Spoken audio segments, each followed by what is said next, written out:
Following the heart.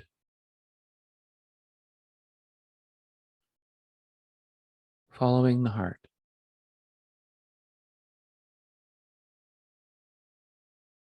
Ultimately, that's what leads you to your greatest satisfaction.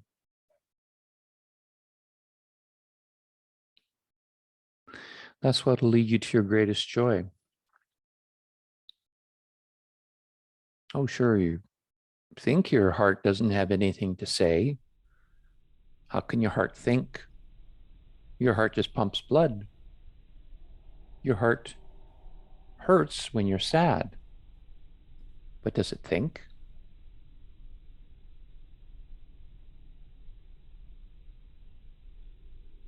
Not in the way the brain thinks, but it does think. Sometimes all that's needed is to shut off the mind for a while. Just don't have an agenda. Don't wonder what's next, because then you're not in the present.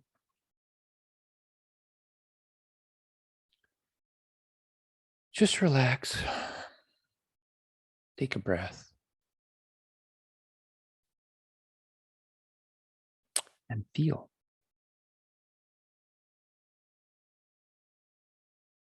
What does my heart want now?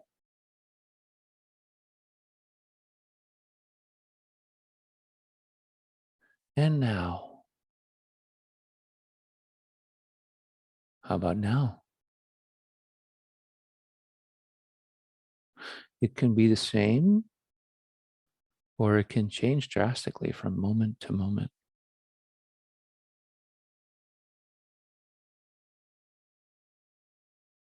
That's why so many teachers and gurus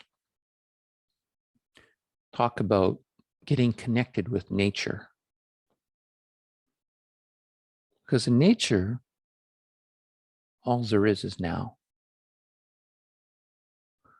The birds are doing their things in the moment. They're just doing what comes instinctually.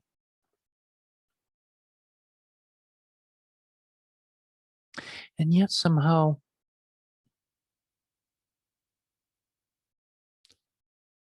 as human beings, we get lost in our thoughts. We get lost in our minds. We get lost in our rules. And when we break a rule or forget a rule or forget to do something, we become so harsh with ourselves sometimes.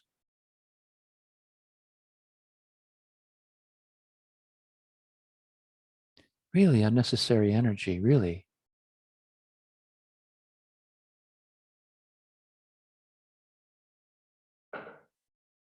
It's just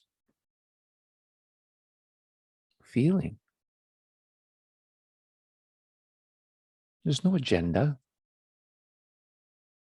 There's no have-tos.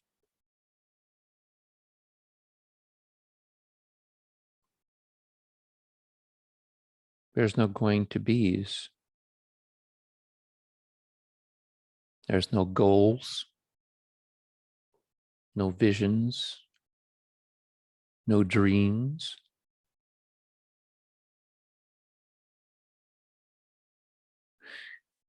There's just now. And now can teach us so much. Now you're happy.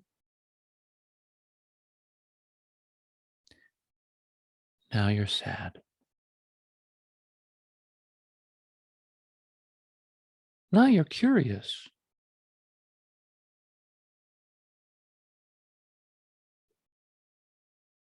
Now you're just interested.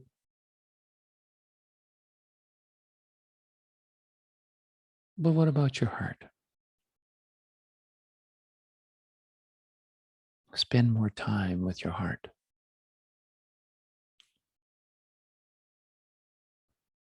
Spend more time with your feeling.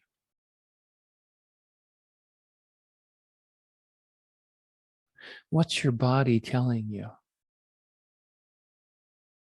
Is there anything to release?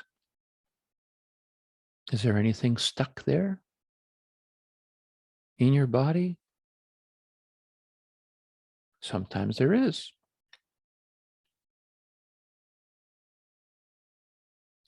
Sometimes all you need to do is to connect to it and feel.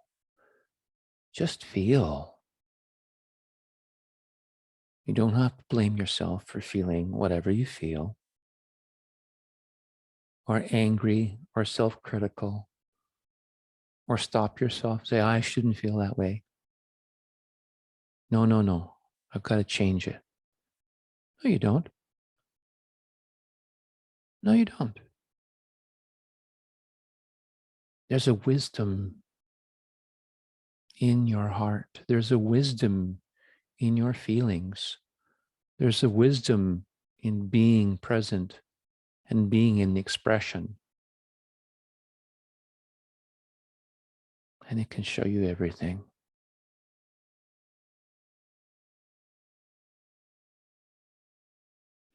It can bring you pain, but a pain that can feel like a release.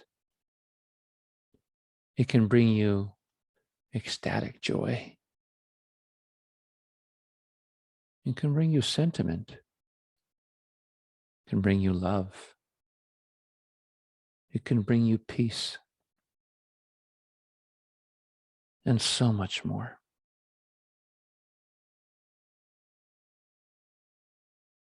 But it's the heart that connects us. It's the heart that connects us to our souls, to the universal mind, to what's out there and in here. Because you see, we're all connected. Things only look separate, but we're all connected. All you need to do is be open and be present. You'll know when you're not. Your mind, your thoughts will start kicking up. You'll start thinking about things from your past or things from your future that you want to see happen. You'll be hoping or wishing or looking back and criticizing or cringing or whatever it is that's stirring up an emotion in you. Your thoughts can bring up emotions too, but it's different. It's different. The thoughts, they come from a survival place. They come from a critical place. They come from a place that's never satisfied. From the heart, that's where there's power. That's where there's connection. That's where there's peace. The one thing you probably will never find through your thoughts is true peace. Honor yourself. And yes, you will slip into your thoughts more than once.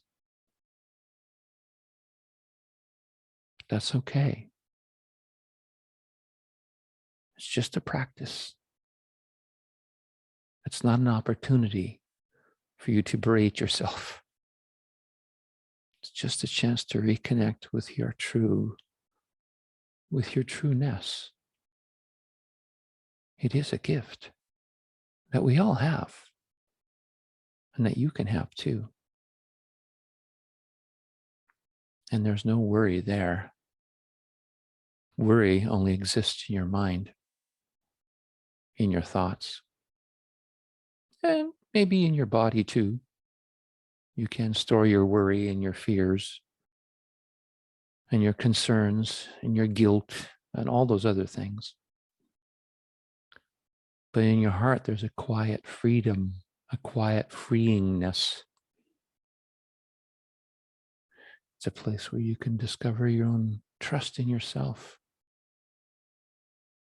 It's a place where you can find solace, whether you're in grief, in stress, in challenge, in worry, in fear. you can still find peace there.